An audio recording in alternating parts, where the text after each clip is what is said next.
জাহান্নামীর একটা করে ঢুকবে, উপর এক বালতি করে গরম পানি, ওই গরম পানিতে পুরো গা পুরো দেহ ঝলসে যাবে। এরপরে ফেরেশতারা হাত তুলে নিয়ে দাঁড়িয়ে থাকবে, পিটানো শুরু করবে। পিটাতে পিটাতে মাসেলগুলোর হাড্ডিগুলো থেতলে যাবে। জাহান্নামের আগুনে জ্বলতে জ্বলতে যখন চামড়াগুলো গোশতগুলো ঝলসে যাবে, রব্বুল আলামিন নতুন করে চামড়ার গোশত গায়ের মধ্যে ফিট করে দিবে। ওই চামড়া গোশত আবার ঝলসাবে, আবার ফিট। আযাবটার মজা যেন ভালো করে টের পায়। একের পর এক শাস্তি শুরু এবার জাহান্নামে। যারা দুনিয়াতে আত্মহত্যা করছে, ছুরি মারছে, ও খালি ছুরিই মারবে। বিষ খাইছে, খালি বিষ খাবে। যে মেয়েগুলো ওড়নায় গলা পেঁচিয়ে এই আত্মহত্যা, তারা জাহান্নামের রশিদে আর ওড়নায় খালি আত্মহত্যা করতেই থাকবে।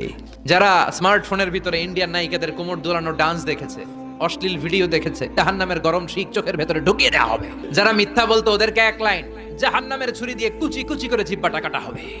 অন্যের জমি মেরে খেয়েছে এরকম ডাকাই তাছাড়া নাই, 7 জমিন ওর কাঁধে তুলে দেওয়া হবে। এবার ঘাড়ে কর।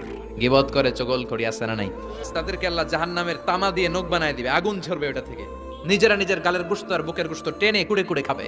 ওদের ব্যথার চিৎকারে পুরো জাহান্নামটা থারথার করে কাঁপে। যারা যাকাত দেয় নাই, জাহান্নামের টেকো সাপ, যেই সাপ কামড় দেওয়ার সাথে সাথে দেহটা নীলাভ 70 গজ জামিনে ঢুকে যাবে। আবার সাপ ওখান থেকে ছোবল দিয়ে বের করে পা থেকে পেঁচাতে পেঁচাতে কোমরে একটা টাইট। পারবেন সহ্য করতে? আল্লাহ জাহান্নাম থেকে তুমি আমাদের বাঁচাও।